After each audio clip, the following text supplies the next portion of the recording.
Good afternoon, everyone. This is day three of Rise World Summit 2024, and I'm bringing to you yet another roundtable with some really amazing speakers and, more important, really amazing people.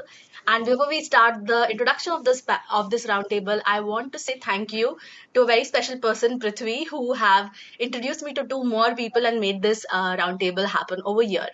In our experience working with institutions and colleges, we realize that there is a shift right now in the entire sector where the focus is now training young people to become job creators rather than job seekers.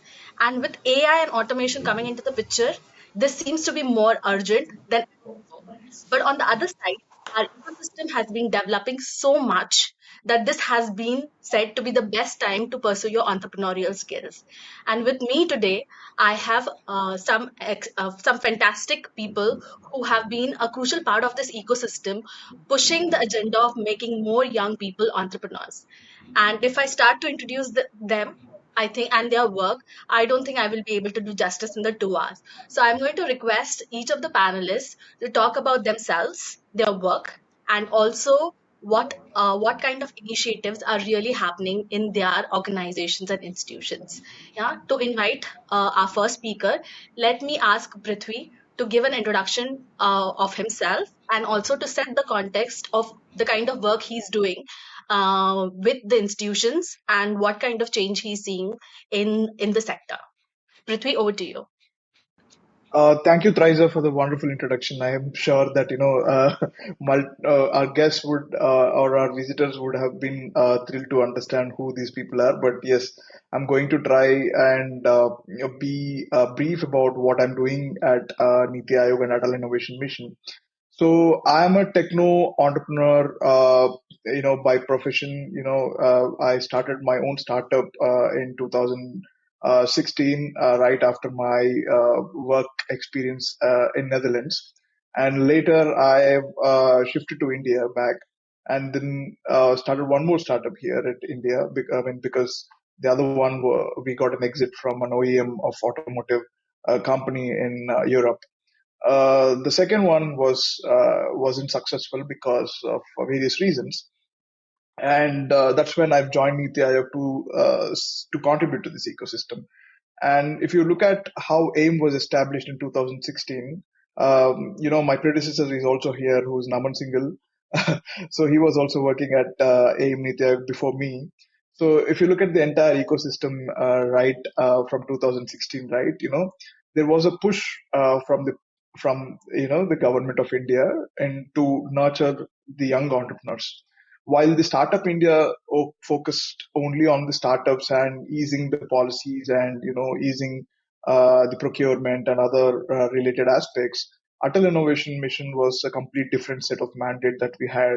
You know, we started with as an umbrella structure of innovation.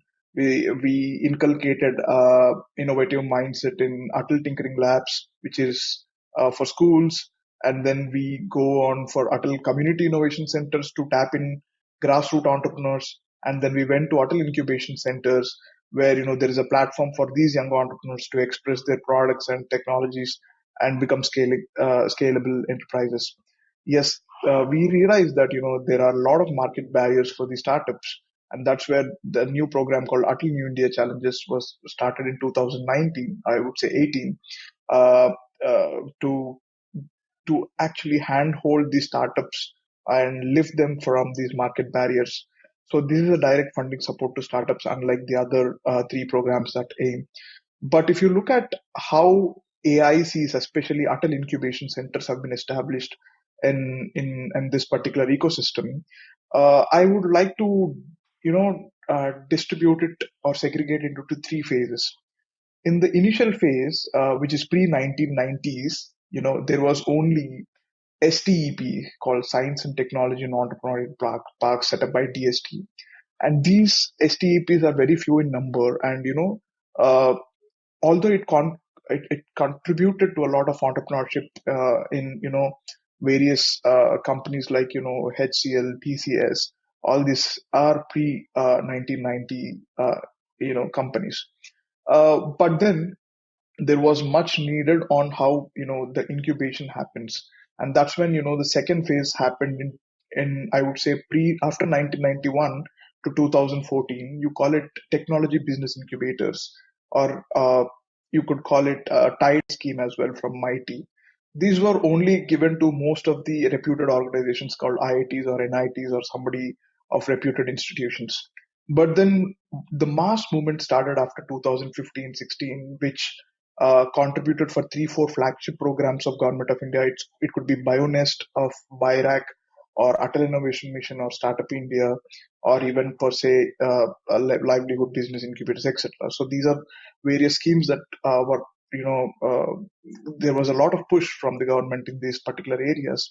And then suddenly there was, from 200 or so of incubators before 2015-16, it went down to, almost like 700, 800. And currently you see more than 1,000 incubators are there in across the country.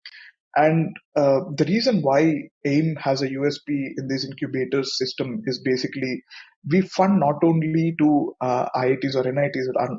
We wanted to develop the ecosystem at even maybe fund state universities or central universities, or probably engineering colleges or something of that sort. So where the lot of talent lies. Probably I've heard Nandan Nilekani ji saying this, that only 10% of the talent is in IITs and NITs, rest 90% is in the grassroots levels, or I would call it in the tier 2, tier 3 cities, or in other engineering colleges. So that's where, and if you look at the way that has started as a pilot of 100 incubation centers, 45 to 46 incubation centers are academic universities that we have supported, and none of them are IITs until now. The first IIT that we will be supporting is IIT Mandi as a scale-up program in future, in probably. But until now, we haven't any supported any IITs per se, or neither NITs as well. So that shows where we are putting the money, or the government is putting the money in the ecosystem.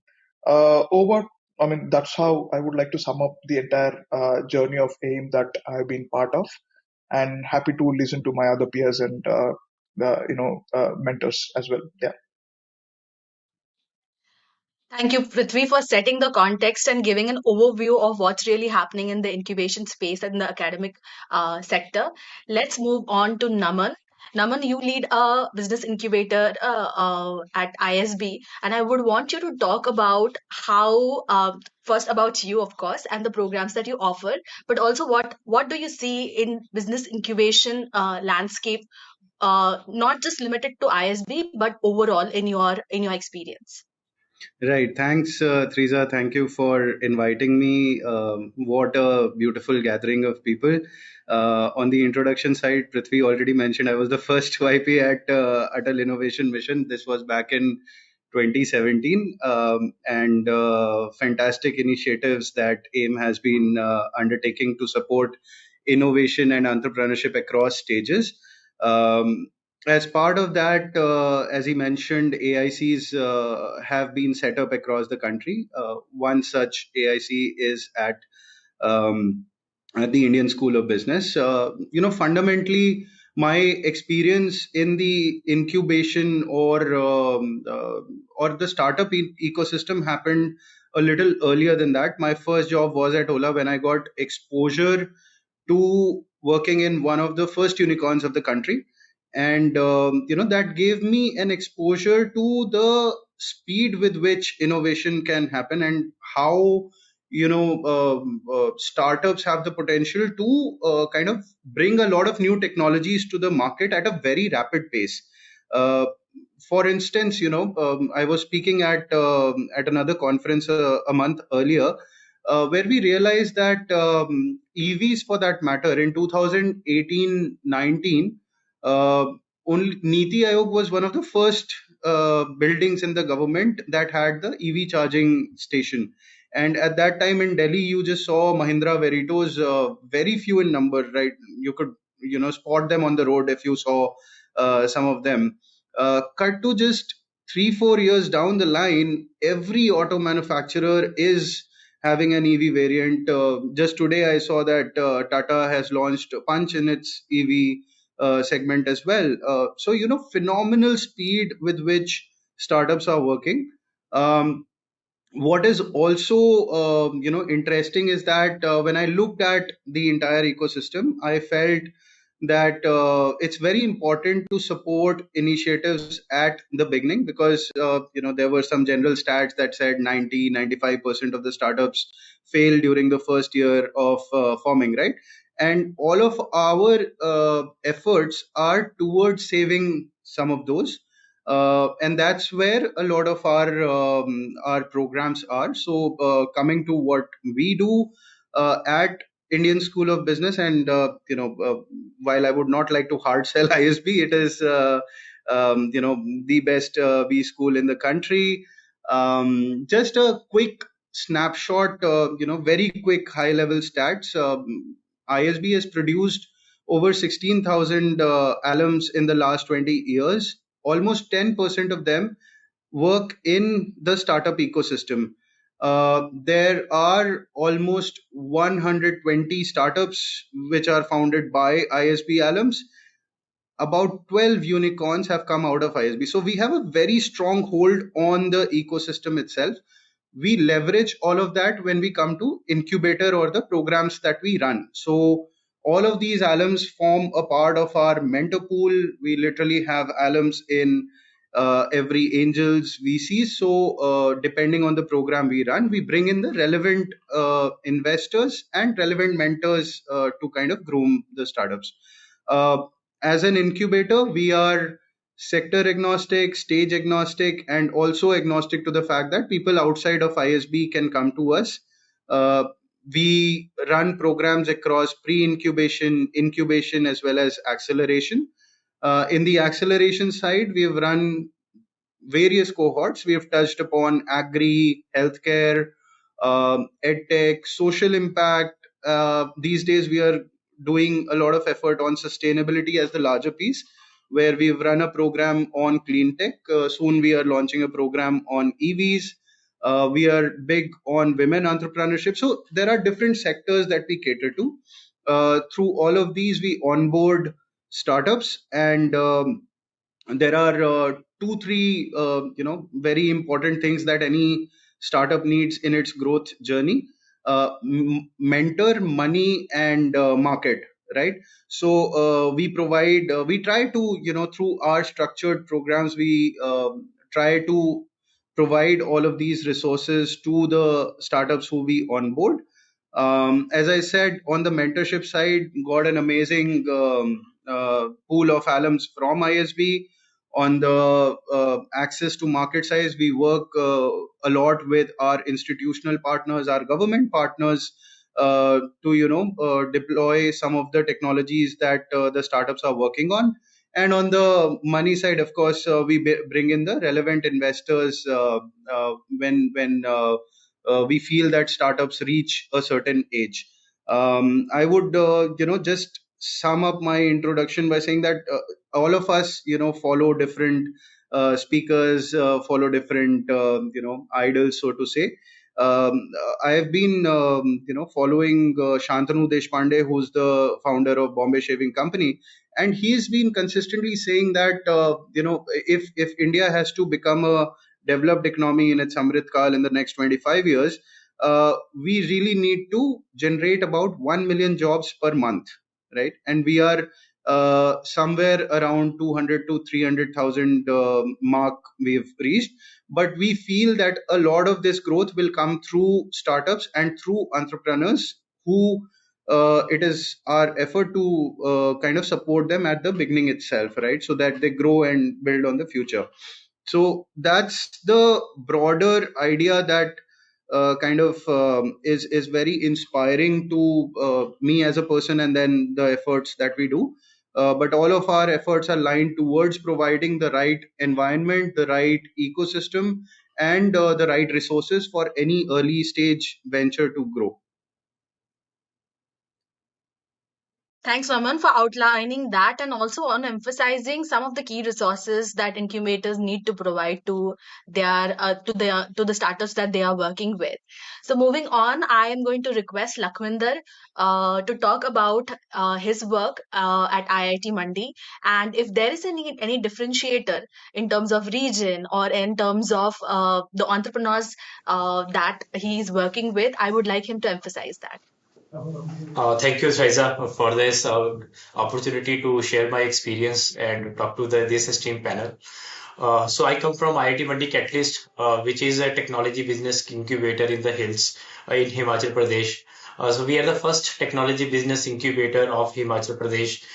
We were founded in 2016 and we started our operation in 2017. And over the period of last 7 years, I think we have supported more than 400 startups till date, and this number is ever increasing. We are sector agnostic. We are supporting startups throughout various sectors, and over the period of time, but we had aligned into the three main thematic areas. One is human-computer interaction. Second is build for Himalayas, and third is environment and sustainability.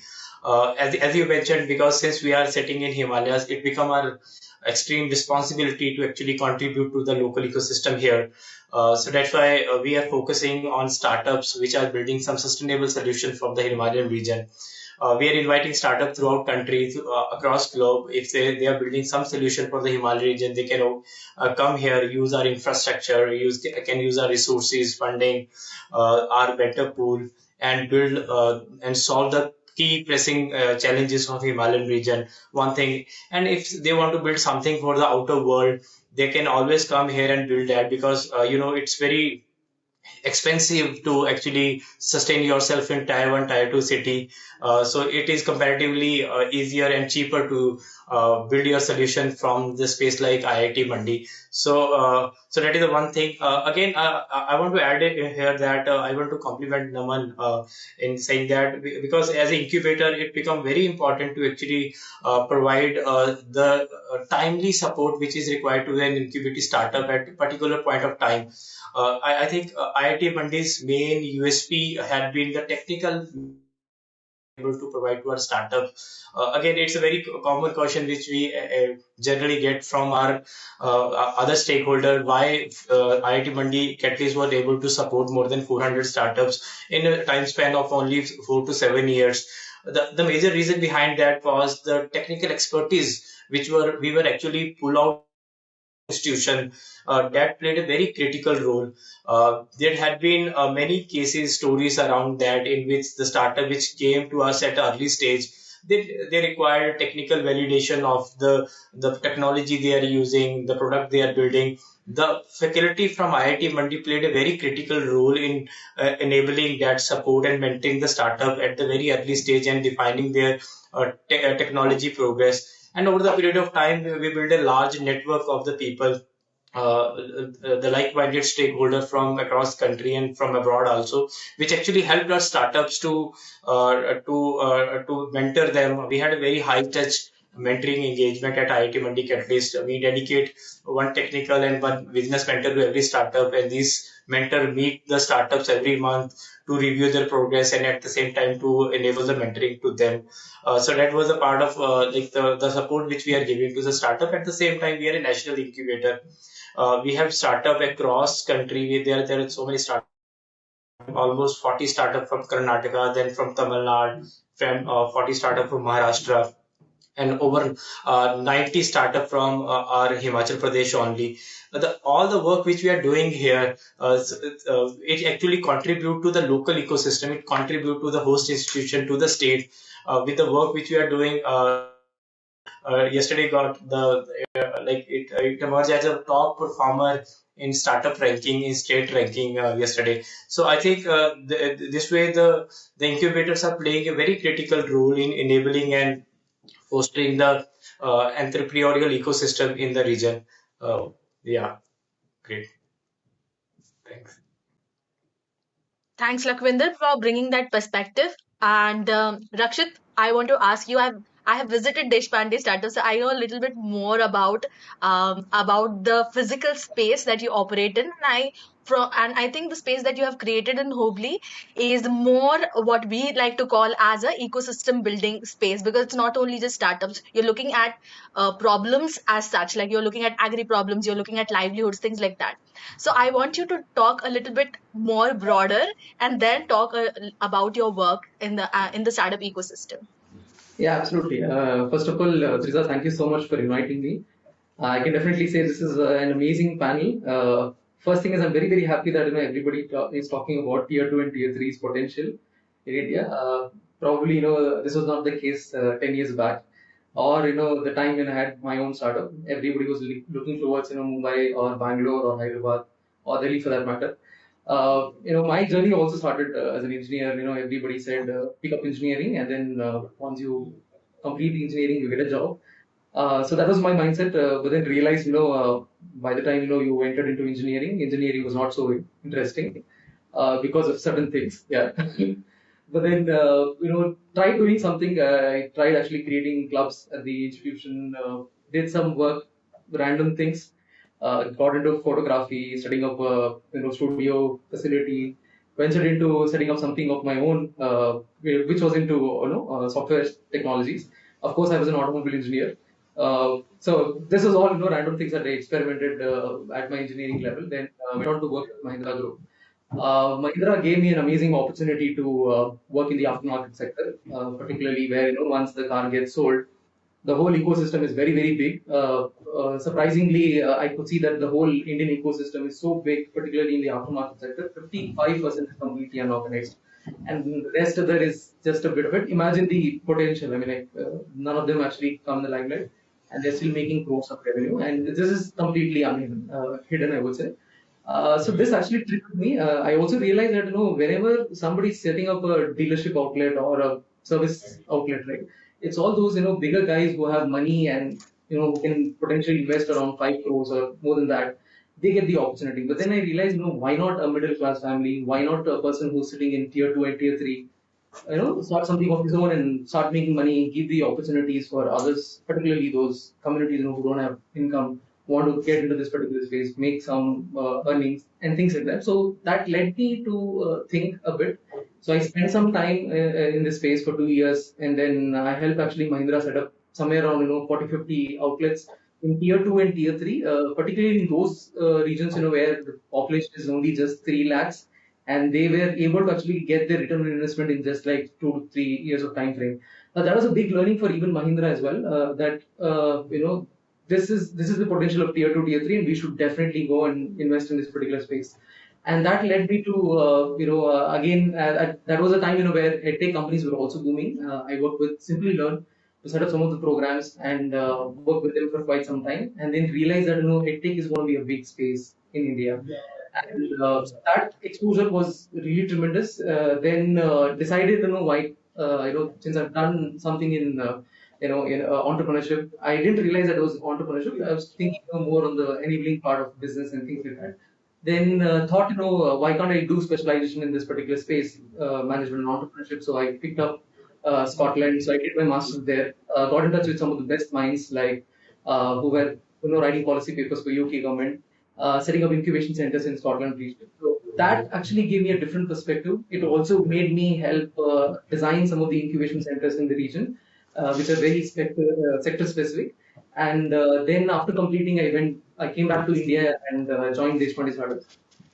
So here at Deshpande Startups, I knew them since 2011 because I was born and brought up in Hubli. Surprisingly, Hubli is a tier two town, and we have nearly around 5 lakhs to 10 lakhs population. But then it is very, very surprising that Desh actually set up this in 2006 in Hubli, an incubation center which was focused on social entrepreneurship and helping NGOs create that livelihood. If you look at this, vision, right? So somebody here who believed that this is going to be the next big thing, and he invested nearly around 400 crores in this particular space and helped a lot of startups, tech startups and non-tech startups to grow. And then, of course, DST support, we were able to officially have our own, technology business incubator, where we set up a ESDM cluster to help electronic startups to assemble their own PCB boards and get into electronic space. And not just that, but also we had 3D printing facilities, which these schemes evolved over a period of time. We were able to create that whole ecosystem. Anybody just comes with an idea, we will be able to help them from pre-incubation to incubation to acceleration level. And we have all of these programs. And it was in 2018 when we started experimenting that hey, there is of course there are existing entrepreneurs who have worked in the corporate world who are pretty matured, but then what's the next big thing, right? So then we realized, hey, we need to kind of support young entrepreneurs, particularly in tier 2, tier 3. So we created this program called Yo Entrepreneurship, which initially focused on creating exposure, giving them exposure about the whole ecosystem, then engaging with them for a certain time frame, and then helping them create of something of their own. So now we have nearly reached around 50,000 students, particularly from engineering, MBA to any bachelor's level. And we have around 60 plus student entrepreneurs. In fact, one of the startup called Airborne went on to raise funds from Lightspeed. We have few of the student entrepreneurs who just got the awareness, got in touch with us. They took internship opportunities in the startup ecosystem. Now these founders have actually started something of their own at the age of 16 or 18, which is also something that we did not think of, and this has actually picked up really well. And now we are in the stage where we're handholding some of these institutions set up something of their own, like a sort of pre-incubation model where you don't have to set up a Section 8 company. You create the similar model. Instead of we running pre-incubation program, you run pre-incubation program. Have these kids located in your own premises. Give them all the resources that is essential from our region, as well as the capabilities that you have. Give them access to that. And the next level is, at the stage of incubation is where, we come into picture and we give you all the government grants and things like that, which are essential for you to move from a POC to MVP stage. And then, the journey continues, right? But then in this whole picture, you don't have to incubate because of COVID, thanks to that, which led to having virtual incubation programs. And now the startups need not actually come to physical spaces like this. The physical spaces our startups actually utilize only when they need supports like lab facilities, which the institutions do not have. So that's a big advantage for us. And of course, on the foundation level, what we believed initially was that now you can see Zomato also. Zomato struggled a lot in tier 2 and tier 3, particularly in Hubli as well. So they set up their base, they had huge losses. Nobody was there to use their platform or did not spend much money. Is because this particular communities do not have disposable income, right? So we started actually creating programs in Foundation, which is our parent company, where we work with rural communities, particularly father of the house, whose occupation is farming, their mothers who have certain skills like cooking or maybe stitching. So how do we upskill them and get them some business?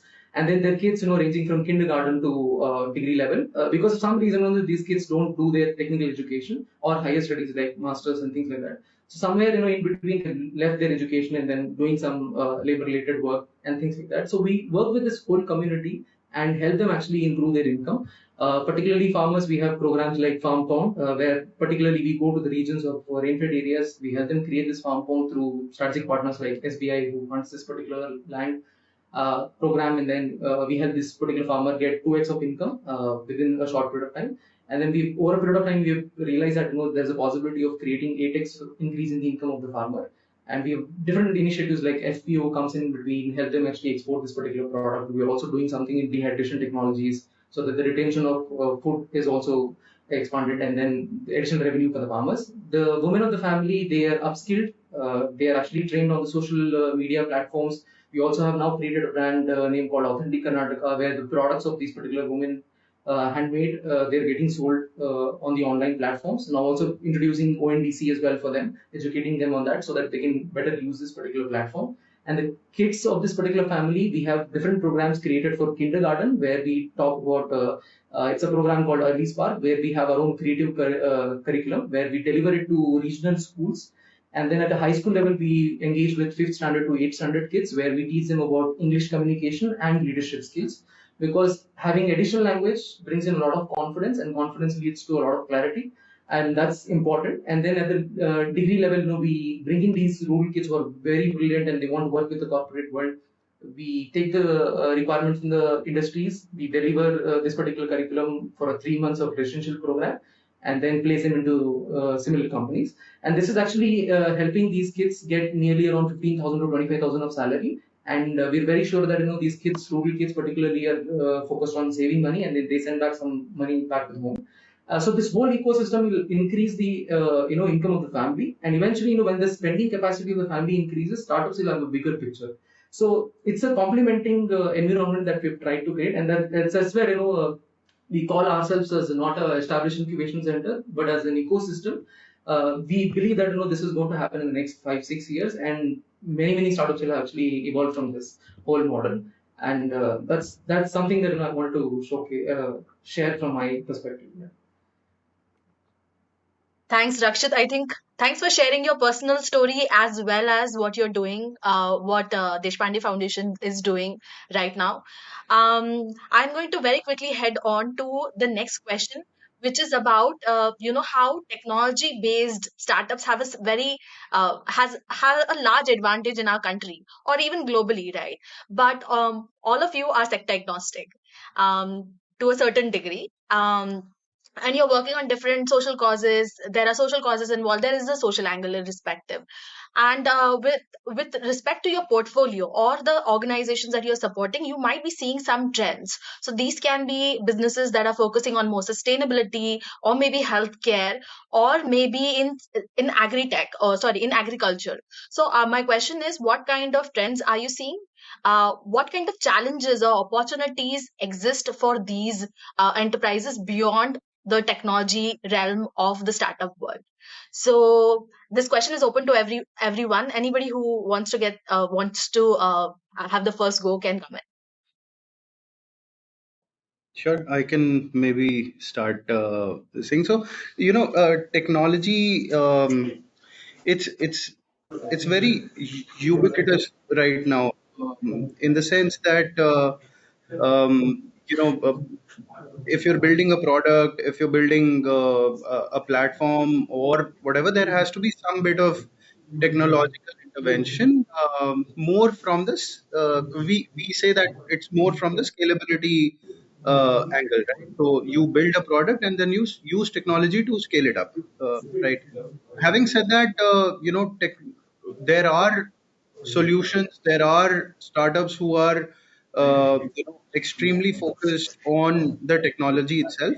For instance, so we are running a cohort on clean tech right now, and we support a startup which is called Superhuman Race. What they've done is they say that we'll help companies track their impact investments, right? And it's a very deep technological intervention they've done, which they've married with the point of collection and the entire physical side of it. So they go to the point of collection of the waste, or they, not in the waste. So let's say a company has spent, let's say, whatever X amount of money on its impact, so to say. Now you go about measuring how that impact has happened.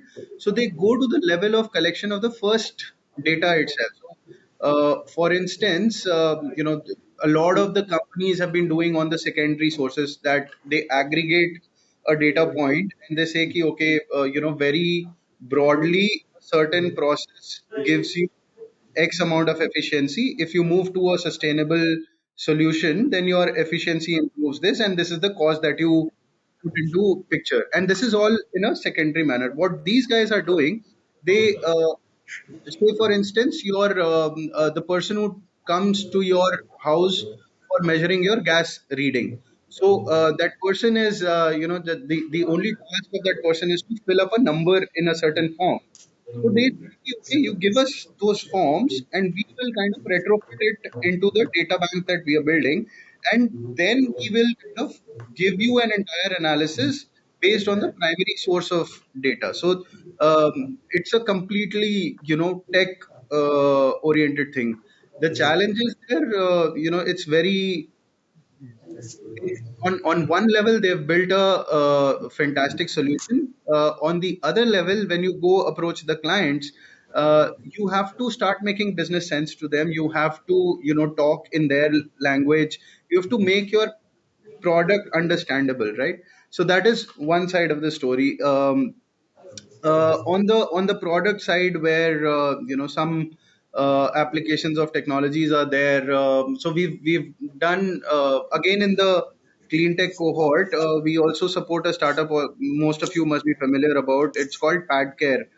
They were featured in Shark Tank too, and they are in the process of uh, producing usable substance out of the sanitary pads, right? So there, the entire game is about operations and actually going to the collection point itself. So there are various models. While technology, the way I see it, or the way we have seen in our portfolios, technology is ubiquitous. It is there across the solutions that you're building. In some cases, said it is the product. In other cases, it is a facilitator of the product that you're building in.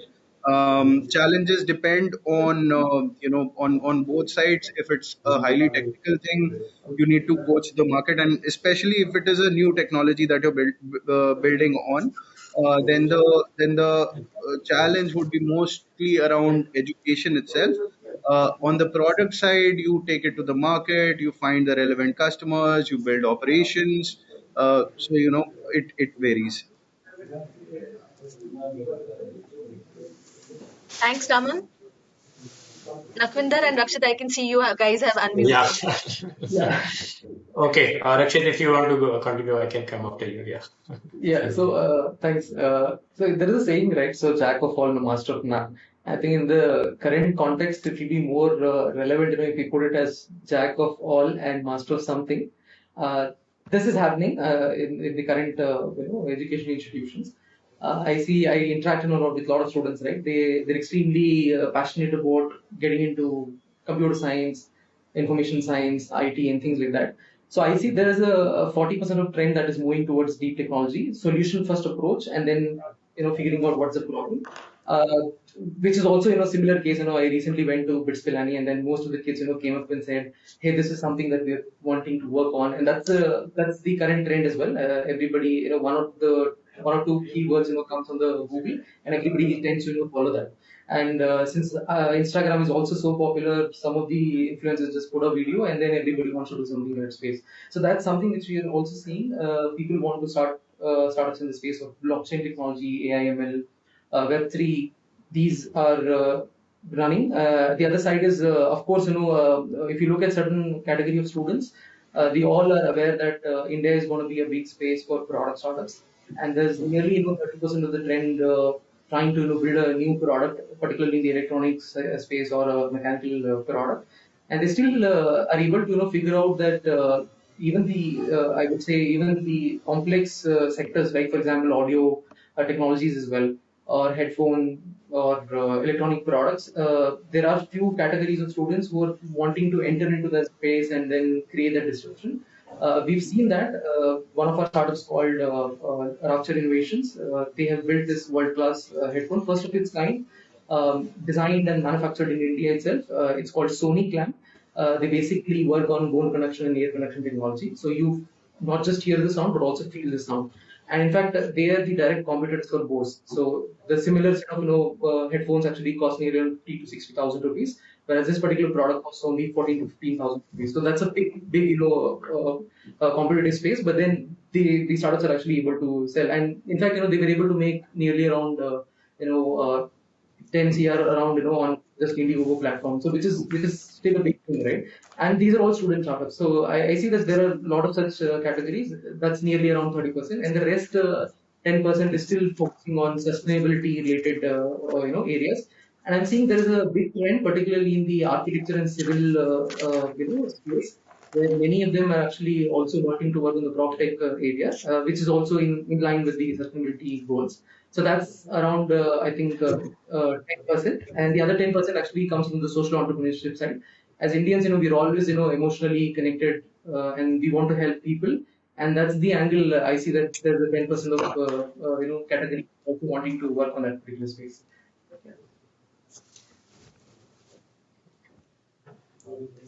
Yeah. Okay. So I think I can also see the trends here in our incubation center at IIT Mandi also. From last couple of years, I had seen there is the startup in our health tech sector, particularly. Previously, it was 15% of our portfolio was working in health tech. Now it has increased to 20%. So we question ourselves why we are getting more startups in health tech sector. What is the reason behind that? I think the major reason behind that is a lot of people are seeing a lot of be solved in health tech sector. That is the one thing that is very important. At the same time, we had seen a trend in environment and sustainability also. Like I mentioned earlier, so we had aligned ourselves into three main thematic area. One is one is human computer interaction, in which we are supporting startup who are building some solution using advanced deep tech technologies, and second is built for Himalaya, and third was environment and sustainability. Almost 40% of our startup portfolio is working in environment and sustainability. There is a largest shift in this area. The startup, the founders, who are young people from the technology background, they actually want to solve some local problem which they had themselves witnessed or they had seen in their around. I can mention some of the example. For example, one of the startup, Kripsika Technology, a guy from Shimla only, he built a anti-hail gun in his locality. A lot of apple farming, the apple fruit crop get like destroyed due to hailstorm. So he built a anti-hail gun in which it sends some electromagnetic waves to the clouds, and in that particular area, the surrounding of that area, the hailstorm doesn't happen, and then farmer are able to actually save the apple. So lot of local problem are being now addressed and solved by the people who have technology background, we have seen over the period of time. Again, in health tech sector also, there had been tremendous very like influential solution being offered. The startup founder who had been working in abroad, and like they had trained themselves in building some very advanced AI algorithms. One of our startup, Tectocell Technologies, they're actually building a AI algorithm which by which they can actually diagnose the lung diseases by using a mobile app. How interesting it will be that if a doctor which is sitting into the hill in some remote area is able to diagnose the health or respiratory diseases at a very early stage, and it will be a life changing solution for lot of people. So definitely these all people have out, they are coming forward and identifying the right problem that need to be solved in their locality, and they in the sector overall, and attempting to build the solutions around that. Yeah.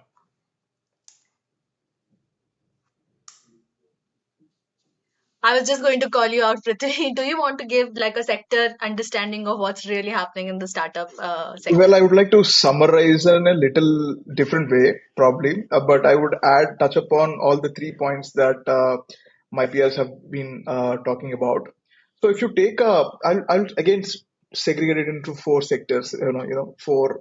I would say, if you take an axis of venture scalability, right?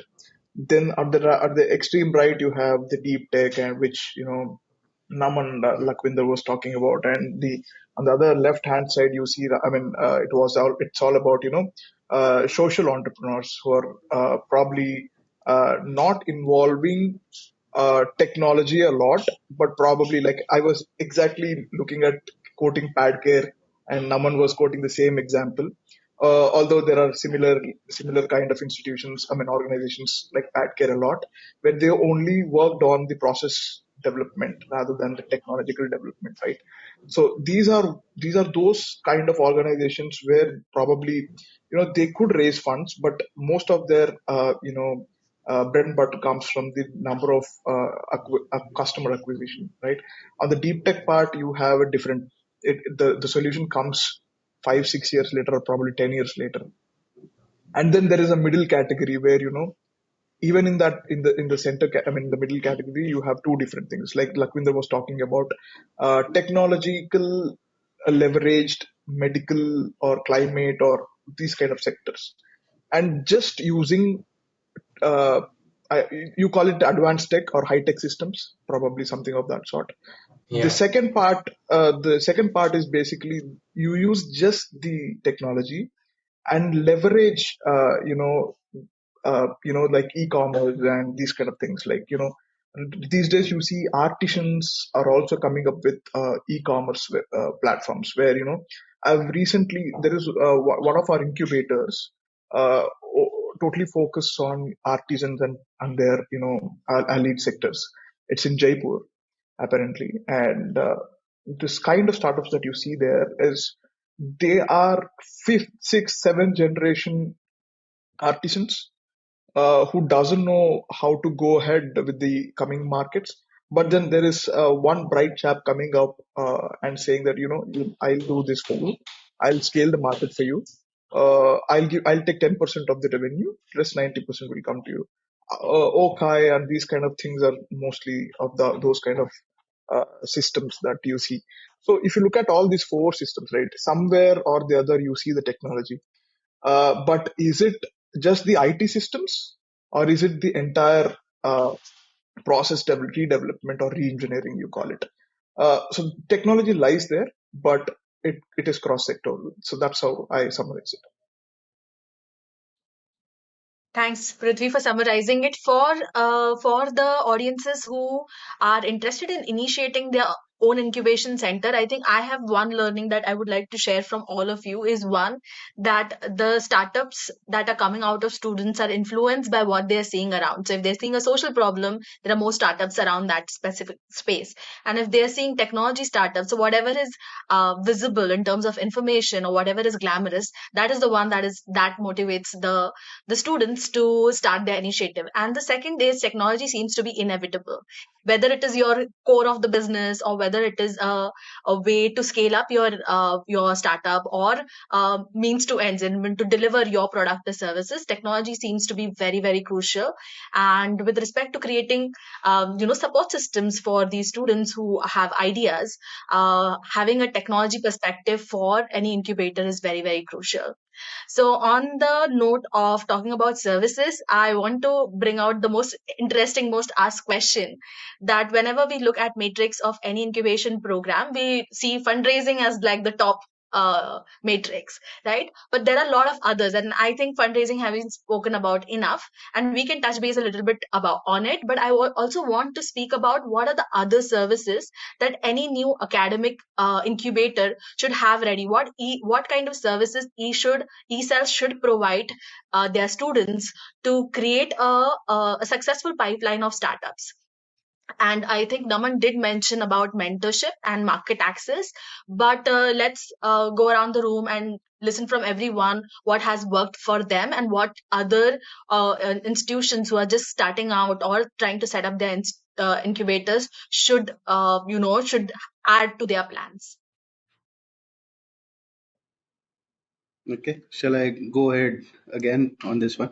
Okay, it's very interesting. So, uh, we should look at the institutions which are there, and then what are the so in every, treat it like a startup, right? Who are your customers? So for an incubator, our customers are the startups, right, at the first level. And when you look at the startups, for the institution itself, you are talking about the your at first level your own students, and then the students of the nearby institutions, etc. So all the support system you design should be around, with them in focus. Now, if there's a technical institution, they would obviously, as Lakhvinder was mentioning, they would tend to build good high end research facilities, which would be in alignment with the sector focus of that particular institution. So on one hand, your research and technology development aspect is taken care of by the institution itself. Your theoretical aspect is taken care of by the professors or by the teaching staff who's there. What else does any entrepreneur need. So they'll say that, okay, this is a problem that I have identified, I want to build a solution, so I'll go to a certain lab and go build it. Then now what? So now you've to put it in the market. So at a very base level, you've to coach them on setting up the enterprise. What are the legal hurdles, or what are the legal steps they should be taking? How do they organize their finances? How do they look at building a brand and building a marketing channel out of the product that they're building? So all of these things need to be taken care of by the incubator at a very basic level. And then, of course, there are services around IP filing and patenting the technologies, etc. And then you mentioned about fundraising. So we fundamentally, as incubators, our core job, at least in our case, is to provide these enabling environments, and funds at one level is also an enabler, right? So we'll facilitate very early stage funds. So at AIC we've got the Startup India Seed Fund scheme. We've done HDFC Parivartan, etc. The idea is at a very early stage, are you able to provide some amount of money that will help them stabilize their product in the initial levels, and beyond that, as they grow, then you connect them with the larger VCs or angels, as per the case. The idea for the incubator housed in an institution is to actually look at a very young talent and provide enough support on these 5-6 different aspects, which gets them through to the first level, right? Once they grow, then they'll figure out on their own. There are specialized services available in the market. They can go to the banks, they can go to they can actually expand on their own. But what happens in the 0 to 0.5 phase is what we should be cognizant about. And these 5-6 things around finance, IP, legal, accounting, market, etc., all of these things should be the first point of addition of services for the incubator.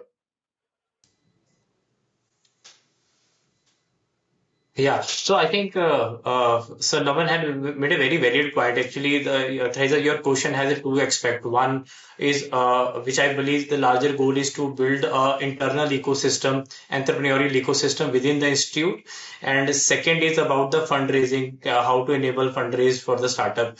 I think it's entirely two different problem which need to be addressed and seen in a different way.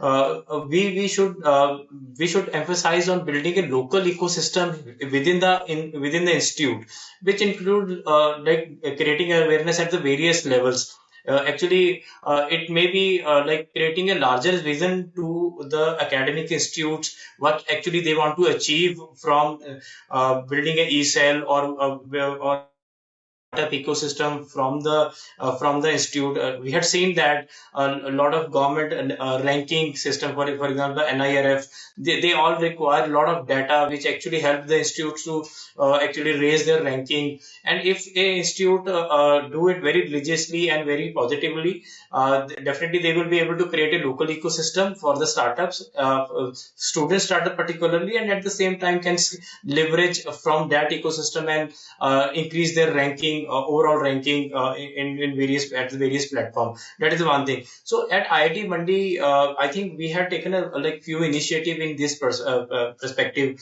Our institute had program, like entrepreneurship practicum was one of the program, which was 9 credit program for the startup, for the student startup. If they want to build an firstly they have to build a practice venture out there, and then eventually they can convert that practice venture into a startup, and later on the startup can get incubated with the incubator which is in the institution. Actually, it provides a proper pathway to the student entrepreneur who want to build something within the institute. At the same time, the events kind of things which we conduct for the startup, it can also help to create a local vibrance within the institute.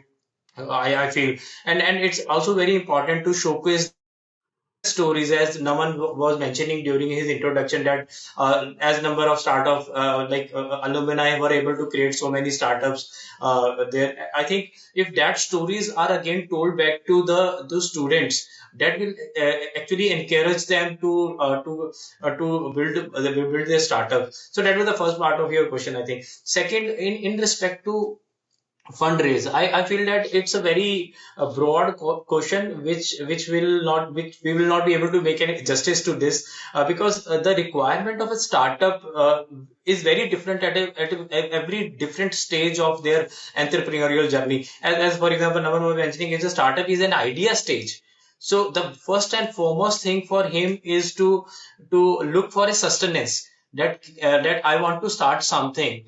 I was doing a job, but now I'm a jobless person.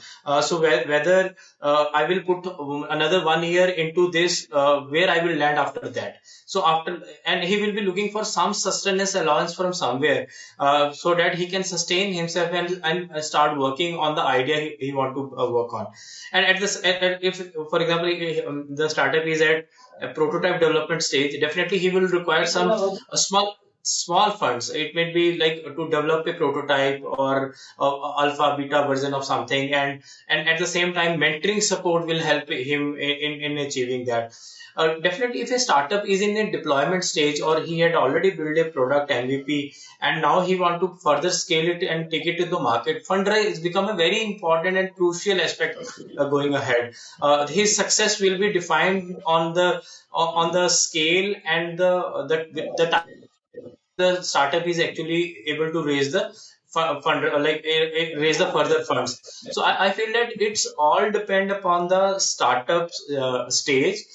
We should be focused on the kind of timely support enablement for a startup, irrespective of whether it is funding, whether it is mentoring, whether it is lab access, whether it is infrastructure, whether it is the knowledge building for the startup. But we should talk upon the combination of the support for every particular startup at the various stages of their entrepreneurial journey. Yeah. So, my perspective is, I'll take a little back while. So, if you ask any startup which is prior 2016 or 17, who founded it, they know that they didn't have even bootstrap capital that was available to the current startups. So the fundraising that we are talking about, even to start a venture, was not available then.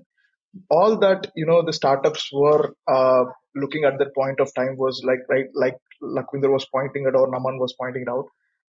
Incubators were able to help them with a movement of TRL 3 to 4 stages. It could be if they are coming at TRL 1, then probably TRL till 4, or if they're coming at TRL 4, probably till 7. So uh, if you cut to 2017, post to 2017, funds have become uh, the factor for the startups to get incubated. I would say this is on record. I'm trying to say it because I've seen multiple CEOs saying that if I don't have funds, I'll not be able to attract startups. But then there is also positive about it. The reason why I'm saying so is, let's say, during my graduation or probably all our graduation times, most of the average CTC that we used to get is, even now it is the same thing. It's around probably 3 to 3.5 or 4 lakhs. Now, if you have an innovative idea, either Nidhi Prayas or Nidhi IR or probably something else, seed fund support or high HDFC, whatever CSR funds are going to give you 10 lakhs to 20 lakhs grant, which helps them to say that, Dekho, I have 10 lakhs of grant and I'm about to pursue some venture about about to start. It is a risk capital that government is investing or even the private sector is investing, but it gives a chance for the startups or the innovator to try and out and try to see. That's how the startup boom has evolved, right, from 400 to 1 lakh 18,000 startups, is because of the pumping in of so much of his capital by both the sectors, I would say, the government as well as the private. But interestingly, I've seen some academic institutes also doing it. I know one incubator who works with 100 to 120 colleges within the state of Karnataka. I think I'm sure Rakshit also probably would have known that, these colleges give them around 3 to 4 lakhs of innovator grant kind of a thing to go into pre-incubation stages kind of thing where they can then probably the incubator SISFS Startup India Seed Fund comes into picture in the later stages. And then, of course, once they prove their metal at MVP stage, and then later, then probably the venture guys comes in or the angels comes in and then kicks in the entire product. So I would say fundraising right now has become important. Of course, it is important, but I would say incubator is beyond fundraising, and as this platform, I would like to tell all the young entrepreneurs that funds are not the primary. Funds can be gathered at any point of time. The support that incubators give is priceless. In fact, there was a recently CAG report that we have identified and put it on the parliament saying that it would have been out by now. So that's why I'm trying to express this out. An incubator spends around 8 to 10 lakhs per startup during their incubation journey for a startup. This is an intangible cost which somebody is paying. It could be either government or even the private sector. It could be Deshpande by himself, or it could be my government working on that, or it could be some state governments working on it. So somebody is paying that money for running these incubators. So this is an intangible cost that a startup gets beyond the tangible funds that they get it. So I would like to close there. Yeah.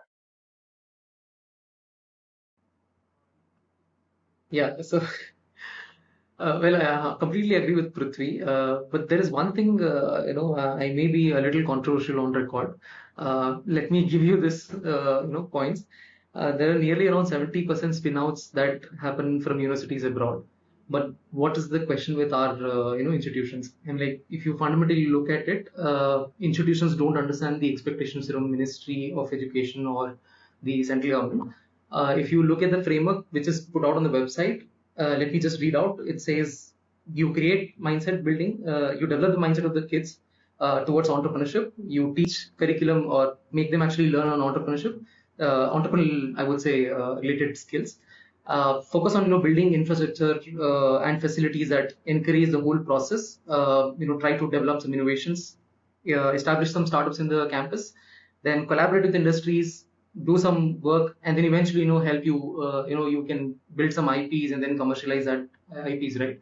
If you look at most of the research work that faculties have done that are not commercialized, they're all in papers. And one of the fundamental reasons why we're not able to have big spin-outs from institution side. The other side is the expectations from institutions also. When somebody is actually telling you that hey, this is mandatory, you have to implement this. What they do is there are 4 R's that I define. Higher education institutions want to get rankings. They want to do some research, which will eventually lead them for reputation, right? And they'll only focus on this. So in the whole process, they're somewhere not understanding the whole framework that the government is actually trying to design and give it to them. On the other hand, the beneficiaries are actually kids where their expectations are quite different. They want career guidance, they want skill development, they want job opportunities, and then eventually career growth, right? So there is a complete misalignment of the whole three, expectations. So what happens is in the whole process, because of the primary fundamental understanding itself, there will be no outcomes in the first place. And even if somebody is actually trying to do it, let's take an example of any student from a first year to a 4 years of degree journey, right? It varies from 3 years to 4 years. But let's take an example of 4 years.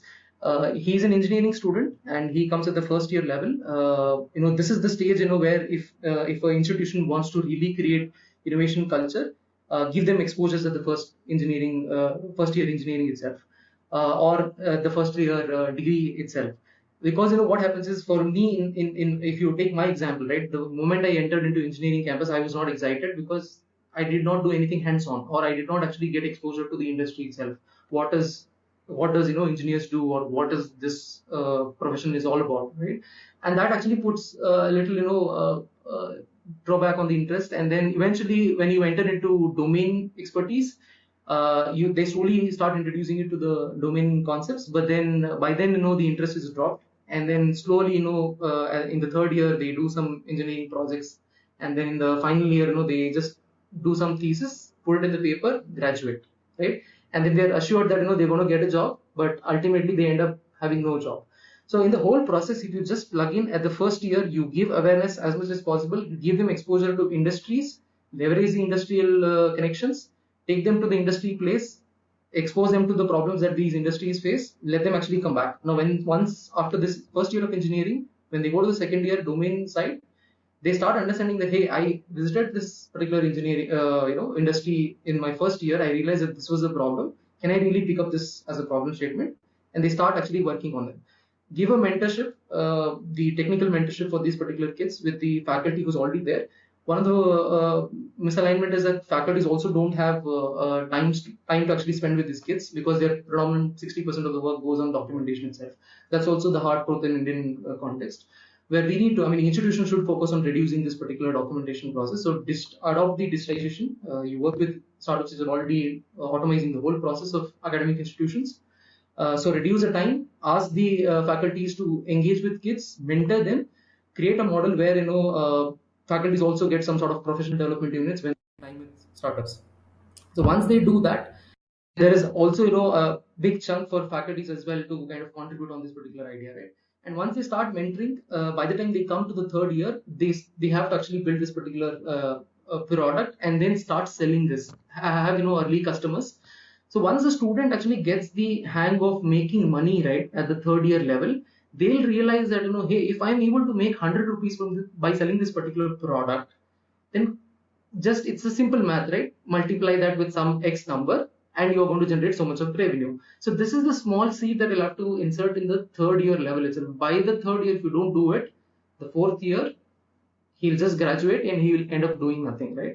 So what we believe, what we've also proven in the last 5 years is that if we are able to follow this process, by the time the kid comes in the fourth year, he's very sure that I can get a job, I can get a handsome salary if I'm attending an interview also, which has happened as well. Some of the kids who have been part of our whole process, they've actually gone on to ask for better salaries in the interviews. Companies generally come to institutions saying that I'm going to give you 6 lakh package or 7 lakhs package, but the kids were able to negotiate with HRs and then say, hey, I'm capable of this much and I expect this much of salary, and they're able to actually get hired as well. On the other hand, some of the kids who felt that hey, I'm able to make money and I'm very confident and I want to jump into entrepreneurship, and they've jumped and they've got the early revenue. As Prithvi mentioned, there are a lot of financial support systems that are built around, and it's easier now to actually jump into taking bigger risk and eventually experiment for another year, because if it's a research project, EIR is there to back them up. 30,000, 40,000 monthly they're getting, and they need not worry about the financial problems. The other side, if they're building a product, they get up to 10 lakhs. If it is already at the stage of POC to MVP, they can still get a fund up to 1 CR, which is under NIDI SSS scheme.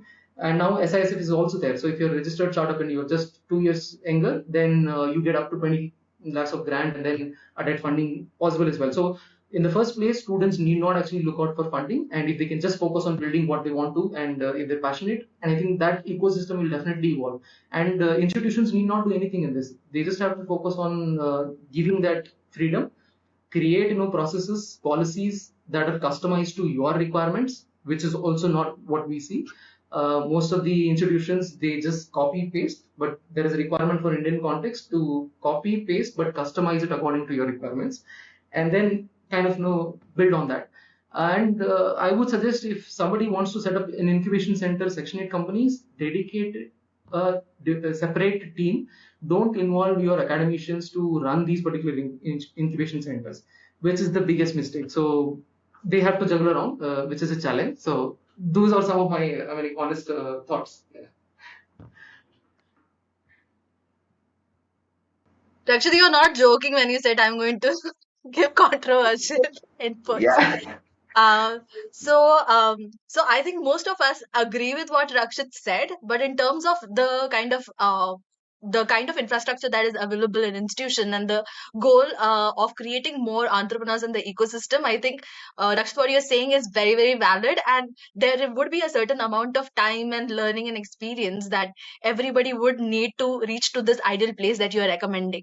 Um, so So I if will you allow move. me one more line, what happens is most of the institutions have this mindset that if they're investing some X money, they want the returns in next 1 year, which doesn't happen in the innovation model. They have to wait. They have to wait and wait and wait. So until the results show up, I would say that it generally takes 4 to 5 years of time frame. You have to complete that one whole cycle, and then you start receiving the results. So that's something which is personally, I've felt that and I've learned from the whole ecosystem. So actually, I wanted to add at some point in Rakshit's point. So definitely, the incubation center, if it is hosted in some institute, it should have a freedom. It should have a operational freedom in some sense to actually work on, and definitely, very less intervention should be there. But it to the host institution. Actually, we have to leverage the both at the same time, because the incubator will not be able to make all the resources requirement which the startup will require. For example, in IIT Mandi, in the IIT Mandi Catalyst will not be able to make all the labs, everything available to the startup. But if we had a very close connect with the complementing each other, we are supporting each other, and then definitely we can leverage the resources and infrastructure which we have from the host institution. So that's why I always say that there should be operational freedom, but the culture should be owned by the education institute. The culture of the incubation center be governed, and it should be largely owned by the host institution, so that there is a coherence between the both. So we generally tell stories to our new incubators and the staff members when they join an incubation center, that that the host institute is like an elephant, and the incubator, and the sparrow and the elephant are tied with a very fine string, and the game is the sparrow has to take the elephant in the desired direction, so that the relation is very delicate. So we have to be very careful in organizing and executing the same. So, just wanted to touch upon one thing here because it has come with the relationship of academic institution and the thing. So, I'll tell you my experience of working with 4 or 5 years. I mean, as you rightly pointed out, any incubator will take 4 or 5 years for mature to get mature. I mean, to start reaping the results of it. So, in the meantime, what happens within the incubator and the academic institution is, suppose some ex-professor would have applied for this particular scheme and would have got this particular scheme. So ultimately it becomes his baby. So somebody, the operations team who comes as CEO and incubation managers, etc., will start to lead it and show the results. So what happens is there is a rift between the top brass management of, the director, or you call the faculty in charge, or slash CEO. What happens in this particular situation is, I'm proud to see that two best of academic institutions doesn't have this problem. So they would probably, I don't know if they don't relate to, because IIT Mandi has a great faculty in charge, ex-faculty as well as the current faculty. Right. Bhagwan and the other side is another different personality altogether. But what I'm talking is about the other institutions like central institutions or state institutions, or even particularly the engineering colleges, tier 2, tier 3. What happens is that there is always a rift between the management and the operations team. So we tied to, I mean, we realized that the government should not come in between, but then we realized that we kill the ecosystem other way if we don't get in. So we started to get in from the last 1.5 year, I would say, saying that you have to improve your board, not just advisory, the directorial board, governing board, with equal number of external stakeholders. It could be unicorn co-founders, it could be industry, it could be anybody else, so that they can negate the directors, or at least they could nudge the directors. Not the negate is not the right word, in the right direction, and it becomes a buffer interface between the CEO as well as the directors. What happens here is that the 4 5, if there are two, if there are four directors from the host institution, and then the four directors from the state, I mean from the external ecosystem, like investors or anybody else. So the content that they bring in is completely different, and the weight that they carry is completely different. So the director starts to realize that. One example that we have, a successful example that we have, is AIC Jyoti in Bangalore, which has some good number of results that they've taken, because it's just a normal engineering college. There are few more examples that I would like to quote, but this is how we try to solve this problem, where we started to get the external people, and we mandated it as, if you want to get next tranche of grant in aid, you have to do this. Otherwise, you will not get the next tranche of grant in aid. So, in the ease of getting the grant in aid, so the directors tend to go into that direction, but which is good for our ecosystem. So that's how it is. Right. Thanks, Prithvi, and thanks, Rakshit. I think we went on to some real talk, and we have sort of spent a lot of time. I'm going to jump into the next question very, very quickly, and it relates to what Rakshit just spoke about: institutions having their responsibilities, and then having to manage, the startups.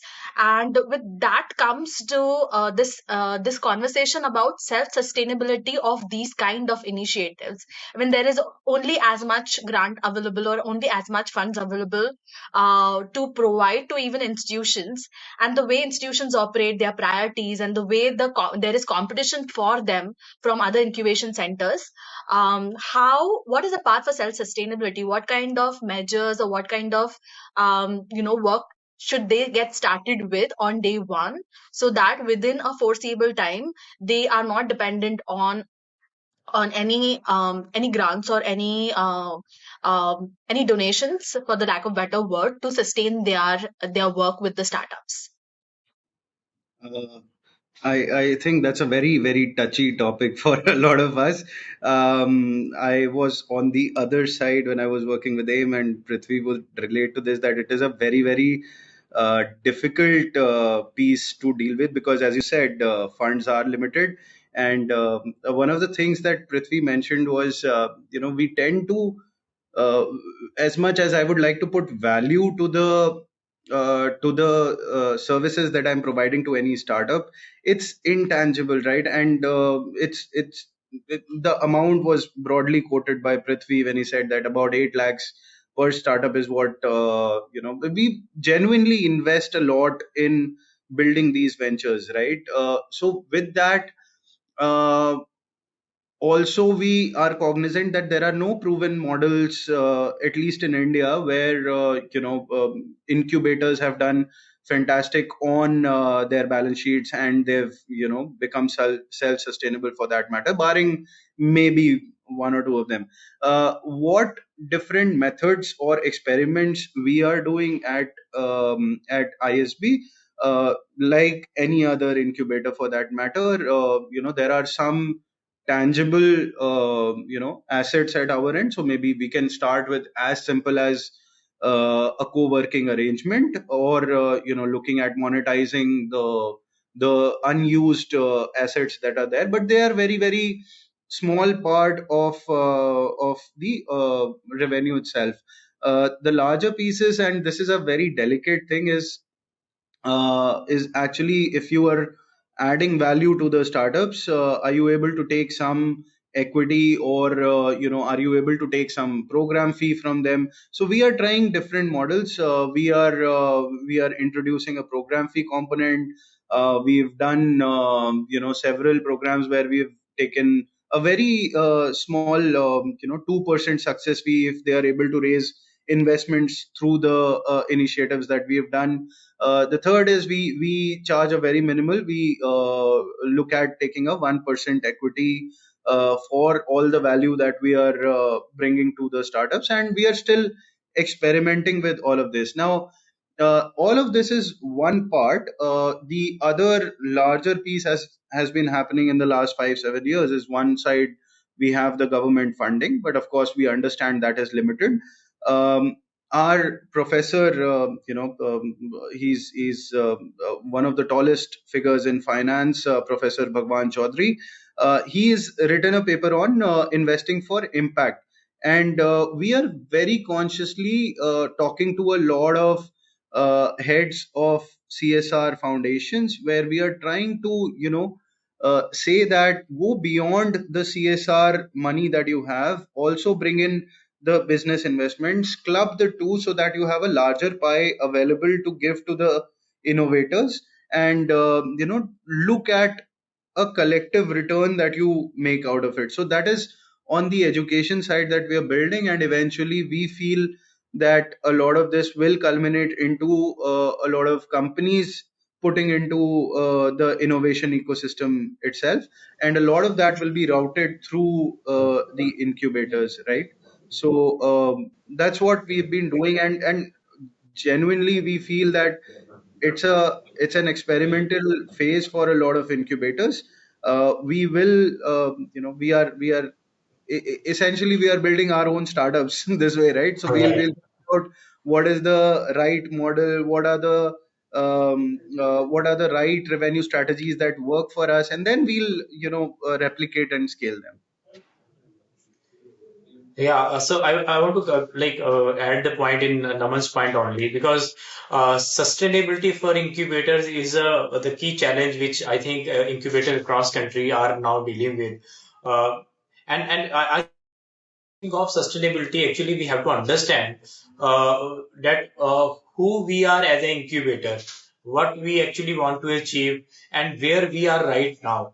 Uh, uh, Very practically speaking, if you are in the first or second year of your incubation journey or as an incubator, so there is no need to actually worry much about the sustainability part, because you might be sorted by some or other government scheme for another 1 to 4 or 3 to 4 years.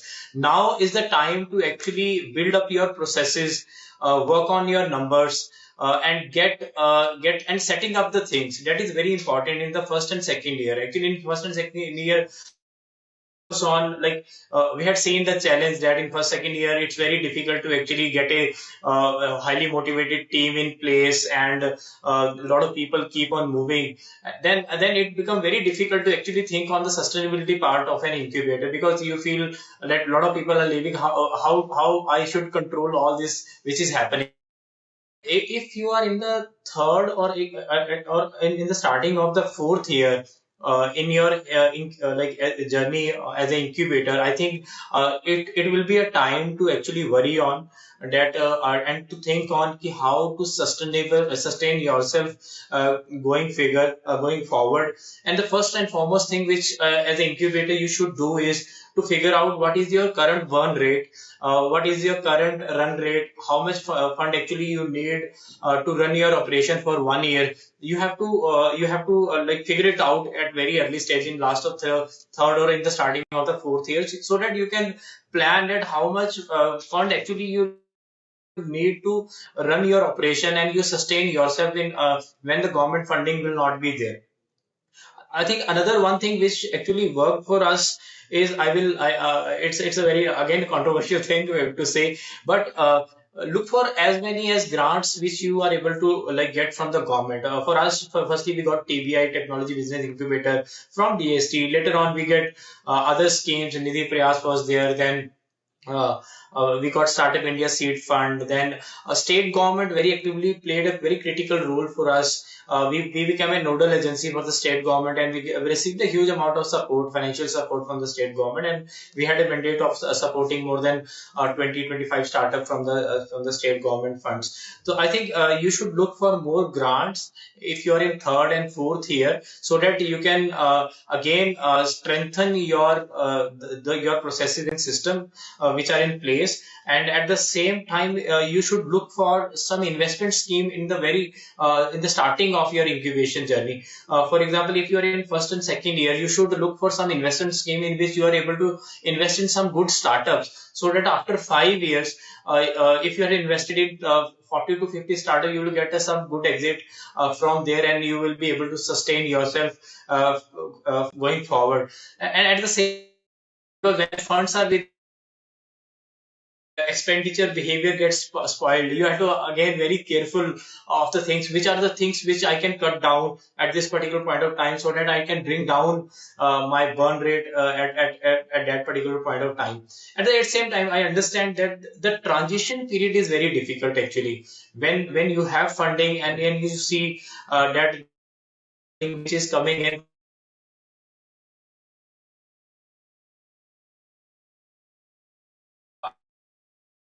at that, which you can generate. Disclaimer which I Lakwinder, want to I'm not give sure. is I think your internet is never depend fluctuating. on. Okay, now I'm audible to you. Yeah, you are audible. I would suggest for a few seconds, if you want to switch off your video and continue completing your point, that would be great. Okay. So second thing, I feel that we should not dream of getting very important. Concentrating on getting the fund, getting the revenue, or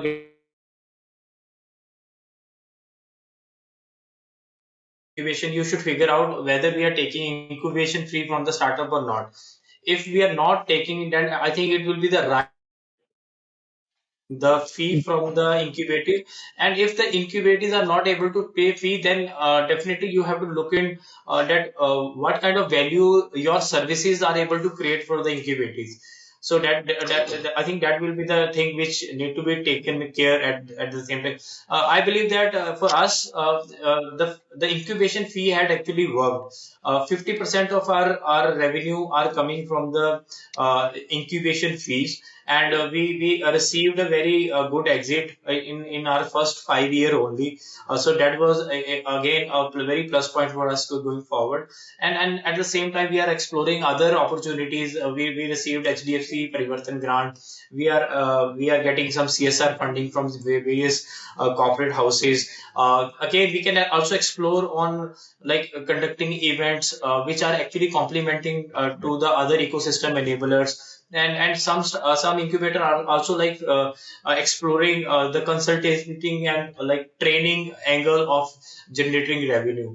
So the my take overall on the sustainability is that we should not target on a single source of uh, fund to sustain ourselves. We should spread it across, and then and try to get it so that we can sustain in future.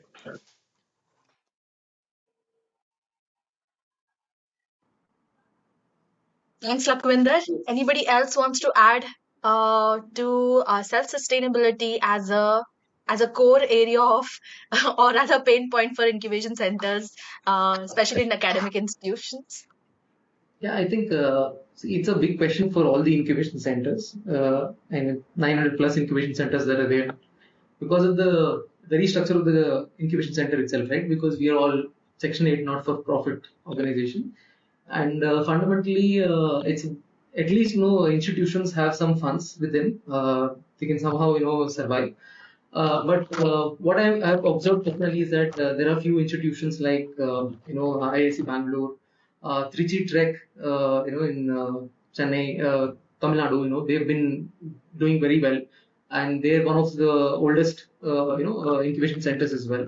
They're in the business in the last 30 years. In fact, all of these institutions have a lot of learning in the ecosystem, and they were able to figure out what can actually yield them revenue and how to invest in right startups as well, which can yield them better equity returns. Right. So it's important for incubation, any institution who is setting up an incubation centers to understand this particular model, get into conversation with them, and come out of the mindset of considering them as competitors, collaborate with them, work with them. That's important in the first place. Second thing is most of the incubation centers who are housed in the higher education institutions, they don't work with local industries. They all actually reach out to MNCs, which is I don't think that will really work. Work with MSMEs in and around. They're doing somewhere around 50 CR to 100 CR, but they're not unicorns. But they can actually, you can add a lot of value to these particular industries, and it's vice versa as well. Whether it could be for entrepreneurship related thing, or it could be related to open innovation. So there is a lot of opportunity for you to generate revenue and also add value to the local ecosystem. And the other side is we're also seeing that government is actually also very open enough to kind of fund some of the initiatives as well. But I would say that's the least thing that you should actually look out for. There are a lot of opportunities for you to collaborate with international organizations. Where there are a lot of problem statements they do have, and you can exchange this particular resource and give them solutions. So there is a possibility of FDI also possible, and that's also one of the categories for NIRF innovation ranking as well. So you should focus on this particular part. Not many of them have focused on. And the other side is design some of the programs for industries itself. Like for example, whether it could be picking the problem statement from the industry or helping some of the employees who are working on innovation related opportunities, give them open the doors of your incubation centers for them. Give them all the technical knowledge that is required, because technical knowledge is something that is lacked in the industry side. So open your doors, make money from there.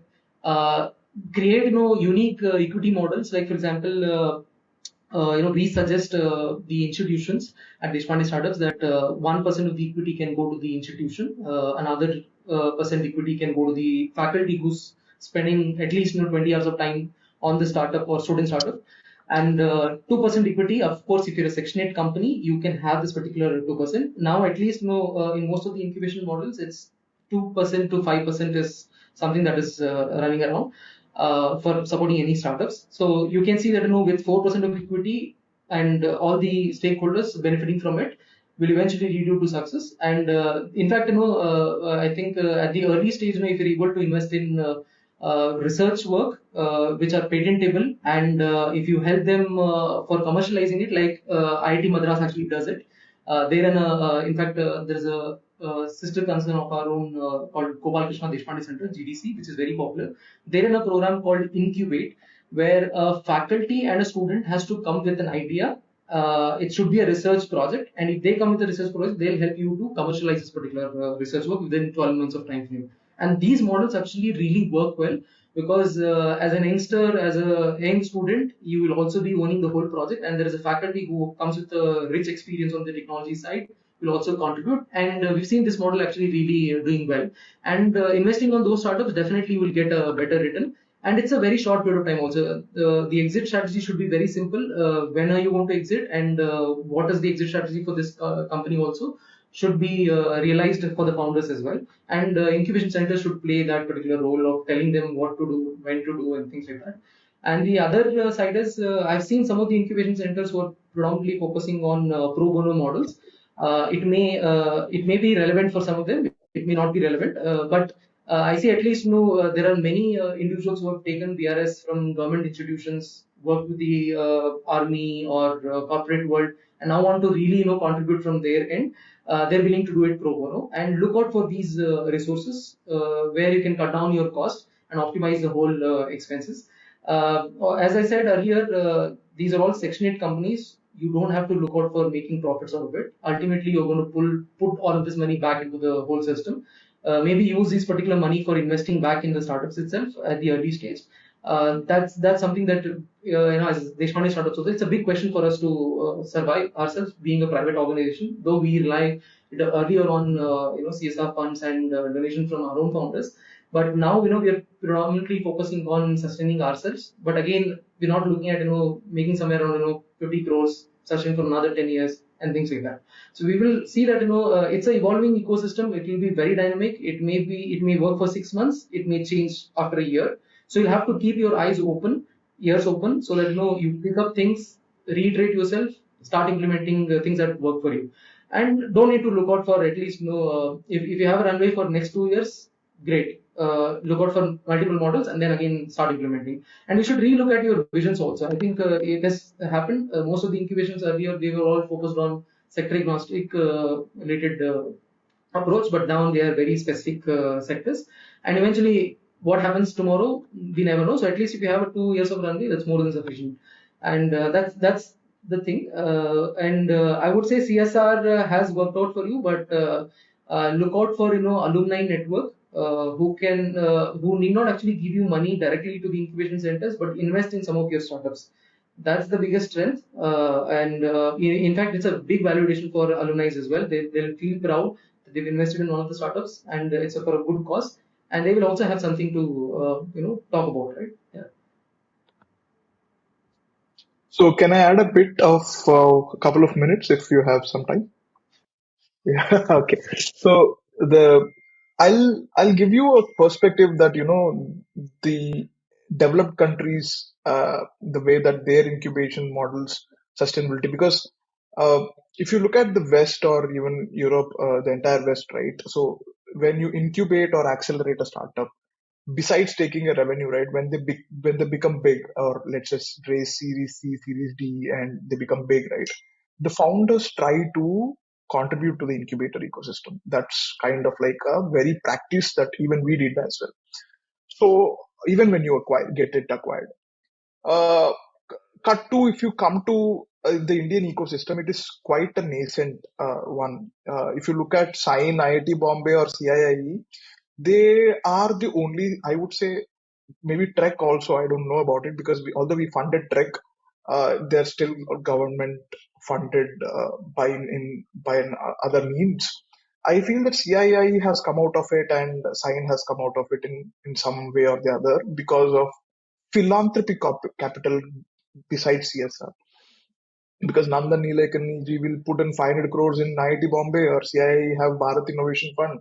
So they do have the self-sustainability models. But if you ask the current incubators about the self-sustainability, like Lakwinder was pointing out, and even Rakshit was pointing out, they look at OPEX sustainability rather than the entire sustainability.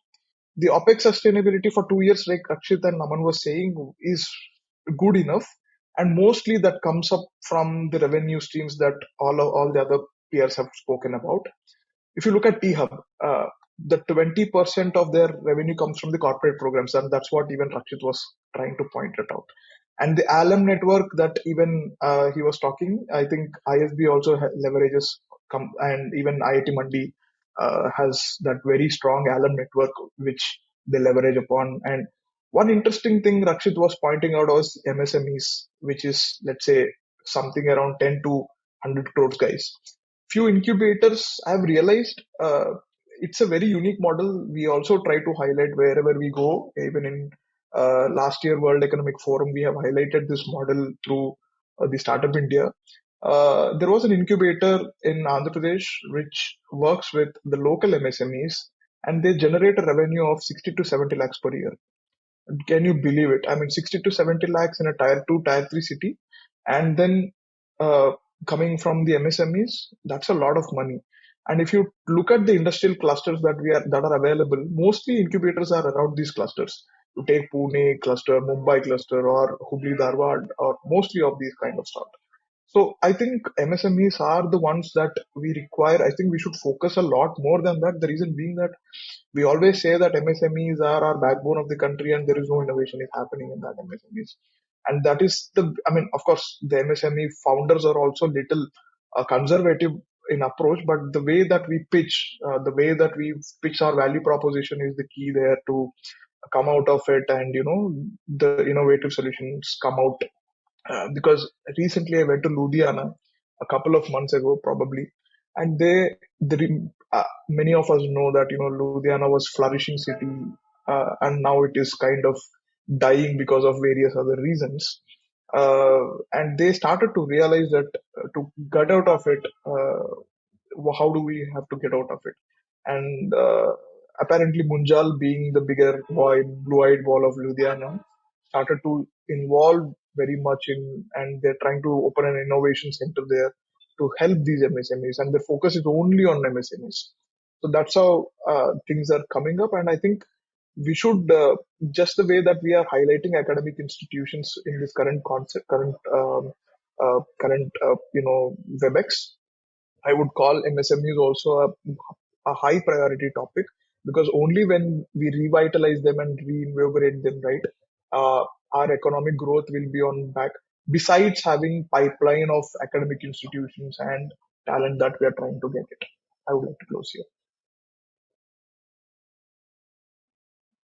Thank you all. I think this has been like a really intense and very, very useful pointers for a lot of academic institutions. I think I haven't made so many notes in such a long time, but I think the kind of, combination of streams you have been speaking about, I think these are really valuable insights for any institution who is at the very early stage of setting up the incubation centers. I'm going to touch base, and I know that we are way beyond the allocated time, but I'm going to move very quickly to the next very important question that all incubators have, is how to create a pipeline of successful startups. I mean, that's the core of what incubation centers are doing, and I think that is also one of the most toughest job before fundraising, actually, to have success stories of startups who would go beyond that critical time of 1 to 3 years where 90% of the startups do not survive. So what is the secret sauce? What are the tips? What are the inputs that you have for institutions? Maybe I'll go again. So, on the support side, we do a lot of work, as I pointed out in the first answer itself. Uh, we've got a fantastic network of alums, who come to mentor a lot of our startups, who come to invest in a lot of startups. So, on one hand, we are trying to utilize the capabilities within ISB, and we are leveraging a lot which is there in house, right? Uh, on the sourcing side also, I think on the services side it is fairly, we've spoken about this enough. On the build, on the pipeline itself, what we have been experimenting in the last 4 to 5 months is, let us work backwards from investing.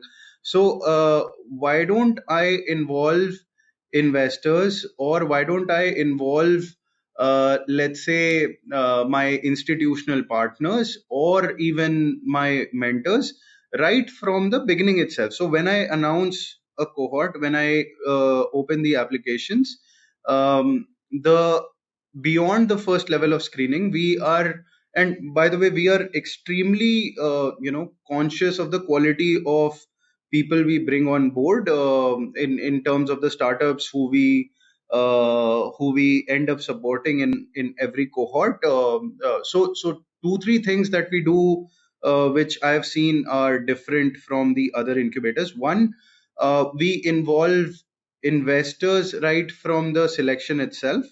We generally have one or two representatives of the mentor pool who, broadly we categorize for the startups, and also in programs like healthcare, or in programs like edtech, we bring in the sector specific institutional partner also, right? So for health tech, it could be a hospital or any other incubator focusing on healthcare. So we constitute a panel of selection committee, which comprises of all of these stakeholders right from the beginning itself, right? The second thing again, which is something that we actively do, is when selecting the startups for, let's say, even for funding through the government schemes, or to a large extent even getting them on board to our programs, as the incubator staff, after the first level of screening, which is just like a very objective based screening, we take ourselves out of it, right? And we let the committee decide on the basis of the merit. So there is no subjectivity from the incubator staff itself on the kind of people we onboard. The third thing is, generally, and this is, I've seen that it helps a lot in our portfolio at least, is that in the first round of pitching, when the startups are shortlisted for an interview round to qualify for our program, right then itself, we don't do like a 2 minute, 3 minute, 5 minute thing. We allocate about 30 minutes per startup, and we literally hear them out, and we spend a lot of time understanding their business models, and then also at the back we try to match the capabilities we have in house, right? So it's not a very superficial understanding that we do to onboard someone. We genuinely invest a lot of time in understanding, and then it reflects in the later part also. On the program itself, there is one interesting bit that we do. I'm sure a lot of incubators have their own thing, but in the first 3 weeks at least, we spend a lot of time with each and every startup to do a very thorough need assessment exercise. And we try to understand what is the current business scenario they are at, and what are their ambitions, what are they looking to do in the next 4 to 6 months. And then we break it down into metrics, and we allocate milestones, and that really helps us design the next 4 months of the program with them, where we allocate very specific and very relevant mentor to them, right? And all of those sessions then become very bespoke to each and every startup who we onboard. So I think these are some of the initiatives that we've seen really work in the last few months at least, and we want to build on these things. Yeah, so I totally agree with Naman, because pipeline is one of the crucial thing which I think which will actually define incubator kind of application they are receiving. I think here at IT Mandi Catalyst over the period of last 7 years, we have received more than 8,000 application, and our selection rate is nearly 5%, and we want to bring it a little closer to 1%, so that we can support more the start eligible startups in every particular scheme. To my team, I think to build a perspective of pipeline, I always share with my team that I will treat that you have to, I will believe that you have created a effective pipeline if your website is not working, if your LinkedIn is not working, then also your startup is able to approach you and able to get in touch with you by some other means. At that day, I will understand that we had to build a very strong pipeline. So I think to build a strong pipeline, firstly, we have to understand that and what is our USP, which we have to actually extend to our network. So we have to leverage our USP, as Naman said. A different incubator have a different kind of expertise. Similarly, in case of IIT Mandi, the technical faculty, the infrastructure, the support mechanism, the mentoring, the network which we have, it becomes a USP for us, and we leverage that USP. And the second important thing is we have to tell people about, we have to make our presence on social media. That is again a very important thing which need to be taken care, and that we have to focus on to position ourselves as a thought leader in a particular domain. So many of the academic institutes which might be interested in starting an incubation center at their institute, so they might be focusing on developing a sector specific incubation center. So they have to emerge as a thought leader in that particular profile, and they have to call dedicated startups who are solving the relevant problem in that area. That again become a very attracting point to startup, so that they can find, okay, this incubator is solving a particular this incubator is providing a support in the area in which I am working, and it is very relevant to us. I believe that in today's era, after COVID, co-incubation had become a new normal, and this is a very talked about term. I feel that a single incubator cannot fulfill the need of an startup at all point of time. If startup is sometimes he required funding connect, he may reach out to some other incubation center, but sometimes they have to require some dedicated lab. For example, some of my startup, he was working out there in Pune, he wanted to use access some lab there, and we connected them to some incubator there in Pune, and he was able to get the things in a very cheaper way. So I think we have to leverage the ecosystem, we have to leverage the partners which we have, so that we can source some good startups out there, and at the same time we have to position ourselves in the geographics also. For example, everybody told us that you are sitting in hills in Himalayas, it is a very remote place. it is a kind of disadvantage for you. But we felt that it's always an advantage for us to be sitting out there in Himalayas. We are sitting in a very beautiful valley here in Kamad in IIT Mandi, and we should leverage that. And we invited a lot of startup. We launched various programs recently. In last summer, we launched a Beat the Heat program, in which when there was a heat wave going on in Delhi, we launched this program to attract people who are working from there and to come here and work from it.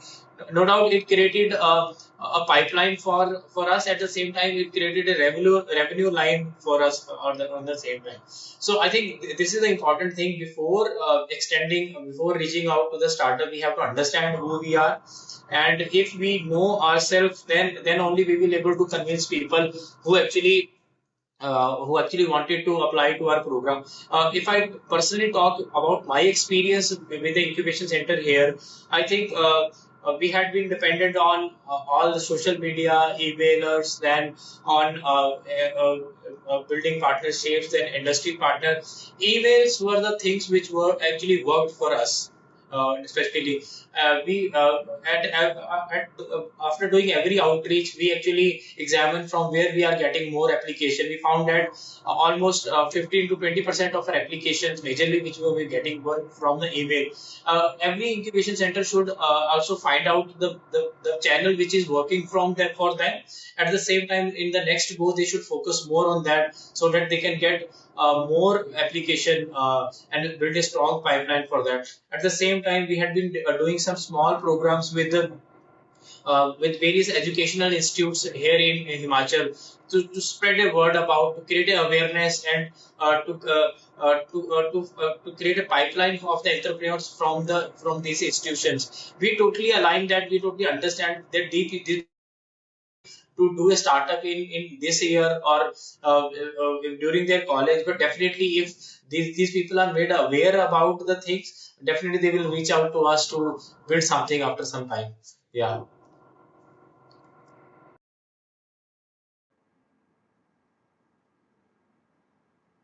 Yeah, Teresa. So I'll just go. In my point of it, if a higher education institution incubation center wants to be successful, it should generally have fundamentally better incubation operators who either comes from a technology or a business background. It will be great if they have entrepreneurship experience, because what happens is the moment you start actually judging an entrepreneur who is pitching it to you, the whole equation goes for a toss. So we want best of best talent and don't hesitate to actually pay them, which is also a little controversial to talk about, but yeah. And then start actually becoming more interdisciplinary, work with HODs of the departments, try to find best talent, particularly student talent, identify, handpick some of the characteristics of an entrepreneur. You are dealing with them on a daily basis, so figure out who are best. We'll make a team of it. Start engaging with these kids. Maybe create a small innovation fund, which is internal, ranges from 10,000 to a lakh. Be open to kind of give this. I would say even simplify your selection criteria as well. Have juries give them clear instructions that they don't have to actually select this particular idea based on viability. They should just focus on feasibility and desirability. These two things are very, very important at the early stage. Once they kind of build up the product, and now you see that there are good number of projects that are in your hand, and then you see that these are going to be amazing innovations. Then you start building market access for these particular startups.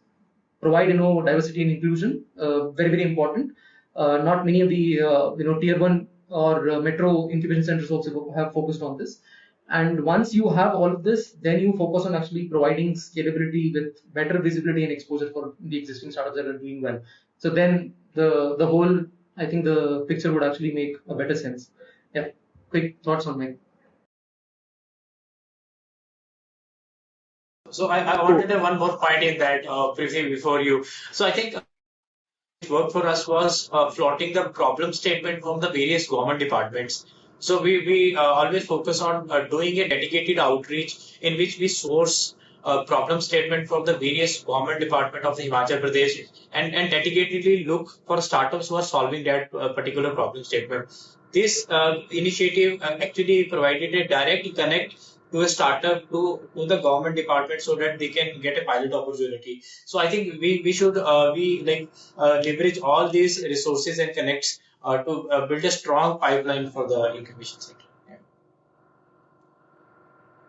So, just to give you one point to sum up is basically like one of the best practices that I've seen by an academic institute doing it is I think IT Mandi is also doing it, but before that I came to know what used to happen is like Rakshit was pointing out, year three, by the time they reach year three, these guys, of course, these are private academic universities.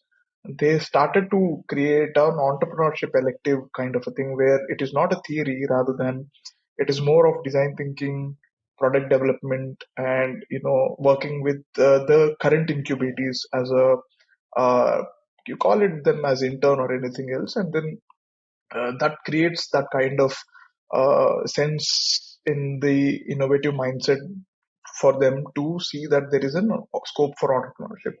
That is one thing that I've seen. The other set of practices that I've seen is when they go for internship, there is a mandate that they don't go for the MNCs or MSMEs. Rather, they go for, because everybody, if you remember our kind of generation, most of them goes to thermal power plants or some industrial parks, sit for there for 15-20 days, get an internship certificate, and that's how things were at least.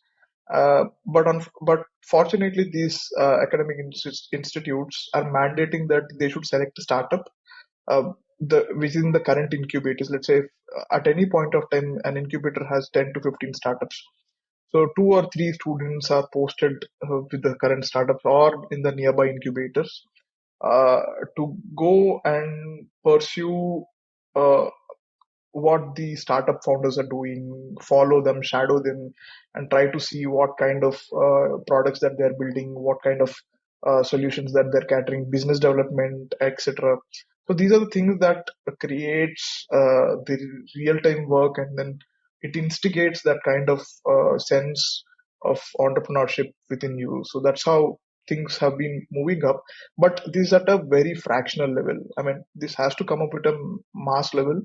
When it can happen, when the academic institutes, be it state government or central government or even the private academic institutes, look for it, saying that okay, it's not just the theory that I'm going to put in their brains. It's also these kind of innovative ways of learning that can go upon as a building block for them to explore entrepreneurship as a career option.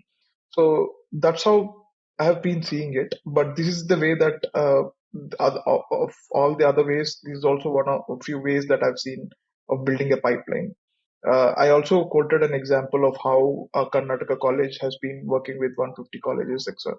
So that's how you get the pipeline of entrepreneurship. And you know what happens? This incubator became the feeder incubator for the C camp. So what happens is they raise uh, 20, 30 lakhs or less than 50 lakhs here, and then when they go to C camp, they raise 2 million, 3 million, and then that's where the success stories comes up. And one success story, one blue-eyed boy, changes the entire landscape of the entire tier 2, tier 3 city. So that's where I'll cut the story. Thanks, Prithvi. Actually, thanks everyone. I think those were really good insights on how to create a pipeline of startups. We are almost done with the time, so I'm going to do a rapid fire now. So, just one input or one advice for any for academic institution that is like the mantra for you to run your own incubators. So, and in a very rapid fire style, because we have only now 5 minutes before we wrap up. Yeah. So this time I can go first, I think.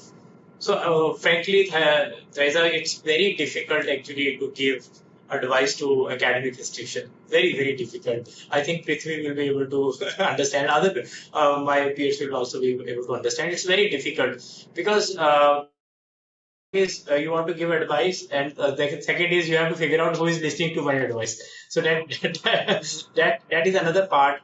But I think academic institutions are already have a lot of things which need to be taken care, and they are already onto that. only one thing which can work is take this as a part of their mission. So I think they have to realize at this point of time, or they have to realize very sooner that this the startup is a mission, and it should be part of their mission, and they should not treat it as a like a project. Incubator should not be treated as a project. So that is a major thing which I think I want to advise on. And then another thing is the incubation center should also align to the vision of institution, right? The incubation center it should be complementary to complement to each other. That both of things, like both of this domain functions should go in hand by hand. That is very important. I will again jump to my the previous comment. The incubator should have all the operational freedom, but at the same time the culture should be owned by the institution. The culture had to be owned by the host institution, so that there is a very deep coherence between the work both of them are doing. Over to others, please. So you nailed it, Lakwinder, with the thing that is the bottom line of the story you have. Thank you. But for me, if you ask me, the relationship between academic institute and the incubator, like you said, it should not be like a DST project. It is something that is beyond what you have to see. It's a horizon that you have to draw again, and the relationship, it should not again break it in a way that mera alag hai, you have a different story, I have a different story. If you doesn't know about it, there is a theory called island bridge theory. It's by Darpa. Darpa was based on that theory, where government, or in that case host institution, should be like a bridge, but island is the incubation center where the bridge will connect the entire ecosystem with the innovation center. So that's the bottom line I would like to give you. Yeah, echoing what Lakhvinder and Prithvi said, just two things. One is build on the synergies, and institutions' role is to offer it as a base and then complement and build on what is already there. So, build on the joint capabilities. The second is look at it as a long term initiative. It's not a one day job. It's not something that will reap fruits right now, but it'll definitely create a larger impact in the long run. And the last thing is, don't just worry about chasing the trends. Chase the impact that you would create in the longer run. I think that would be my response to the rapid fire. Last but not the least, I think in my perspective, like everybody put out their own perspectives, each incubation center, particularly in higher education context, they should have their own perspectives. They should have clarity where what they're trying to do, where they want to go. But understand that there are certain national goals which they have to align on, and also state aspirations. So they should stick to those. That's again my perspective, but I think that's good for the whole nation to kind of build a better ecosystem. On the other hand, they have a huge responsibility. They should understand that they are not just trying to create the young entrepreneurs in their particular region, but also they are creating talent for this particular ecosystem itself, right? And they're creating the next generation of problem solvers. And it's important to actually balance both the things. So not just run behind what somebody is trying to say. So cutting it short, have clarity. That's very, very important. Build a better talent. Work with like-minded people, like synergies.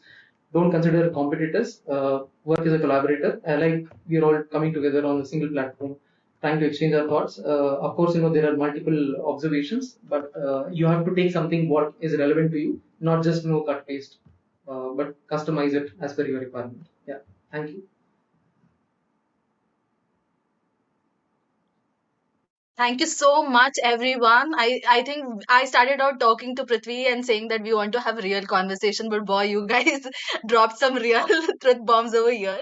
From creating like different streams to balancing academic versus incubation work versus not treating it as a project to, yeah, I think we had like a really power packed, information filled, tight conversation over here. And I really hope that we can keep this momentum going with respect to educating educating institutions who really want to get started with their incubation programs and are still finding their footings. Thank you so much, and we'll be looking forward to extending this information that you have shared to other means, maybe in terms of a paper or more video cuts of it, and yeah, bringing it to a taking this information to a larger audience. And thank you so much, each one of you, for being generous with your time and sharing your learnings and knowledge with us.